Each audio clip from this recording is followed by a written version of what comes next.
This is for the nerds, this is for the brainiacs, this what we deserve. Go ahead and play it, man, I know it, I know.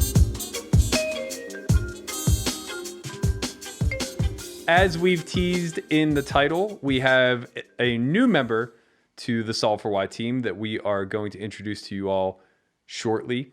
It's going to be very little surprise to those of you who follow us closely, but maybe we can give everyone else a little bit of a tickle if you're in the dark still. We're going to tell y'all who's in the mix, who joined the Solve for Why team, and I have a little video for y'all to show it up. Landon Tice, the young everyone is talking about lately. The Twitter street's been buzzing. He's taken the name from Fedor, ripped it out of his hands, said, I am now here. I'm here to stay. I'm American as fuck. I've never been to Germany, but I will eat your lunch. Welcome. How are you? I'm good.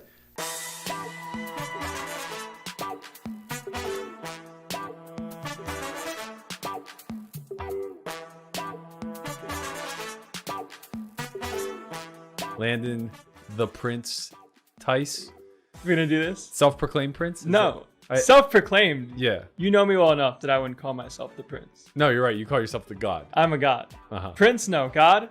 Fuck yeah. Some hands that seem like they would be folds would actually be 4-bets. Most of them being like suited Broadway hands, like King Queen suited, Ace 10 suited, Ace Jack, and stuff like that would be cold 4s, and sometimes some Ace wheels. But this one's just an easy fold. So it's like, I don't necessarily feel a burden to do something because I want to do it myself. Like, I want to be one of the best in the players in the US. I want to play live high stakes, online high stakes, tournaments, all of it. And it's not even because like I want the title of the super alpha, right? But it's just like, I know how much I love the game that I owe it to myself to be the best version of myself in this game. The Alamo is in what city? I'm gonna go with San Antonio. Correct. What is the Alamo? It's a train. Isn't it? It's like a train station. What happened? I'm like right, but I'm not. You're not. But I did get San Antonio. You did. I'm getting to know way too many 21 and 22-year-olds between you and Chris K and Jeremiah and Lynn and just this whole collective of up-and-comers who think very little of the generation before them. The old-timey regs. old- The perceived good regs. What was the funny quip that Landon said? So you know he could lose a pot at one point. No, he actually can't ever lose pots versus me. I don't know if you know that. No, versus anyone. He, No, no, he no, hasn't no. lost a single one. No, but he hasn't lost a won pot them versus all. me in like a year. He's it's He's it's won pretty them all. Look confusing. how happy he is. Right. It's because he's obviously just that much better than all of us. You know, knows It's what all you those have. years of experience. If everything I've done has been given to me with a pat on the back and a, yeah, you played this great, at least even post-review, like it's different in a session, like you don't want to put someone on edge and say, it was a punt. But it's like, if I don't have conversations like that, I mean, I don't get better. I'm gonna give you the name of a famous Texan. Sorry. Deshaun Watson. No, he's not. He's not from Texas. No, but he's a Texan. That's true. This card's a little cut up. He's marking cards on us? It's not bad, but it's a little You bit. marking cards on us, Matt? Yes. You called out a billionaire. You offered him a 9 big blind per 100 spot. He said, okay, at 200, 400, meaning you're giving this guy $750,000. And last I checked, Landon, correct me if I'm wrong, you do not possess $750,000. You know, sometimes arrogant Twitter kid makes some decision that might not end up being the greatest decision, as we all probably have at 21. But now we're here, we're live, and we're getting after it. The state bird of Texas is the northern mockingbird. You're from Florida. What's the state bird of Florida? I think it's the flamingo. It's the northern mockingbird. Is it? It's the same. Is it really? Yeah. I thought it was a flamingo. No. It'd be cooler if it was a flamingo. It would be really, yeah. Because flamingos are fucking sick. In poker, I'm like pretty professional, but like in life outside of poker, Oh, you're a mess. I'm a mess. You're I'm a fucking mess. I'm like middle school maybe. To no surprise, we welcome the one and only Chow to the Sim, joining the old-timey regs. Welcome to the team, young man. Here's your official This is swag. the celebratory hat, like It's like it's like signing day for I understand. Yeah, for the high college schoolers. kids, or in high schoolers. Yeah. Yeah. You've committed now. Yeah, here we are. All right, so seriously, let's dig into this a little bit because we're making a lot of jokes, some at your expense, but obviously, like, you're a well sought after talent. You didn't need to, in any way, shape, or form, include yourself in what we're doing. So I guess tell everybody a little bit about how you got to this point and why you decided that you wanted to work with us. Yeah, I mean, you guys are good friends of mine, and I want to work with my friends, and it's something that I really think I want to improve on as my own skill set of getting better as a coach, which will just inherently make me better as a player as well, because there's going to be more of an incentive to learn more and be able to articulate correctly. So like, I guess along those lines, having played Poker Out Loud now for the first time and done it, and you did it for both the subscription site and the vloggers, did you find that that level of articulating your thought process was kind of like, I guess, a sneak peek of how much potentially distilling your thoughts down into a coaching mechanism can potentially help you? I think it's a good start, and I know making content for the site is going to be different than talking about a specific hand in question, but I definitely got a lot more comfortable doing it for the Vloggers edition because we obviously recorded the sub-site first and then the Vloggers edition one. Yeah. So I felt a lot more comfortable in the Vloggers one just from the previous experience before that, but also just from doing streaming and just talking about poker as much as I do anyways. It wasn't really too much of a task for me to kind of speak out what I think in my brain. I think that, and it didn't go unnoticed by the audience for what it's worth, but I think like what made you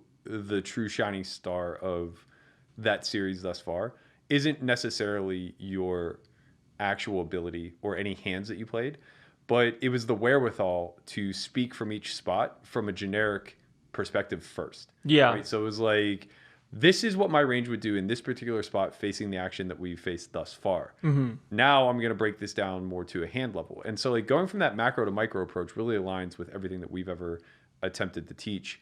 I think that like that was the moment where it was like, okay, like beyond his brand power or the fact that like he's out there socially and garnering a lot of respect of his peers, this to me is the real asset that you can bring to the table. Yeah. Talking about WSOP, right? They announced that they're going to have the 2021 WSOP this fall, starting September 30th, going into November 23rd. So they have I believe their opening event is called the Reunion. If I skimmed really quickly through the event, big reunion. Nice. It's a nice name. What do we expect? I think we're going to see some massive crowds, man. Like, given the way that poker is kind of roaring back in America. But need I remind you, the last time the WSOP took place in person, we were playing in a fucking bowling alley with 10-handed tables, no air conditioning in the middle of the summer, and an alternate line 1,000 deep in the fucking pavilion. Damn. It's true. That was pre-pandemic. We are going to need a second convention center for all the day ones this time around.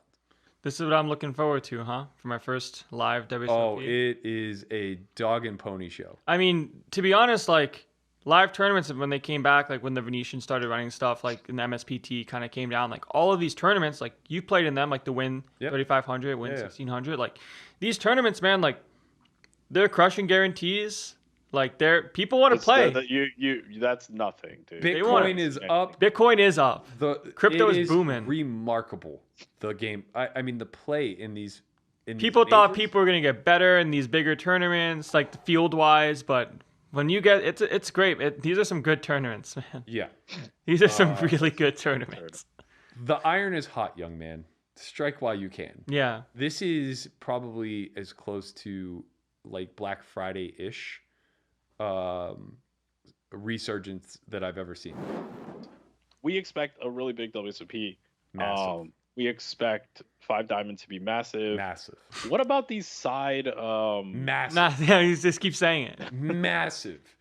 There are going to be. What about the side casinos? The side casinos. Let's talk about like. Yeah, I know. Like, massive. the Venetian. The Venetian and the Win are running stuff over the summer it's too. gonna be fall. these guys are going to be at full vacancy, and there are going to be people playing in the fucking street. They're going to shut down the Las Vegas Strip and put a goddamn poker table at one of the traffic lights. It's going to O'Shea's might run 1,000-person field. I don't know. They might have like beer pong on the side while running like 10 tables of a $300 buy-in. Like, it is going to be the biggest series by such a wide margin. I heard that like Venetian and Wynn are also running like summer series. They do it every year. Yeah, like there's gonna be a signature summer series going on, and then right after there's also the bracelet events. Online bracelet events. That's going on over the summer. WSOP is gonna be a little bit after them. Everything's kind of lining up, and I gotta sit here and play Bill heads up when it happens. You know. Yeah, that's true. I mean, you signed yourself up for that. Oh yeah, you're getting yourself into, man. I knew. To be fair, I'm right there with you. I am reclaiming my summers. This is the year we take it back. made a good tweet. Yeah, he's right. This is the year we take it back. We need the World Series to stay in the fall forever. I want my summer back. Yeah. I want to go home. I want my life back. I want to go home. I want to watch baseball games at PNC Park. I want to go to the lake. I want to be out there doing all kind of stuff. And when it's absolutely fucking miserable in Vegas because it's 50 degrees and windy and it's snowing everywhere else, then I'll suck it up and stay in the waiting line. Then I want to be in the Rio. Yeah. I agree with that. Who do we talk to make that happen? I think it's happening. All right. So I do want to close out the podcast with a couple of insights, Landon, onto your preparation for your match with Bill Perkins. So to remind people, you're going to be playing 200, 400 for 20,000 hands, heads up, no limit hold'em. You're laying Bill 9 big blinds per 100. I believe that's 720,000 if I'm not mistaken. That's some numbers right there. So we're effectively handing Bill 720,000 and saying, please sit with us. Yeah.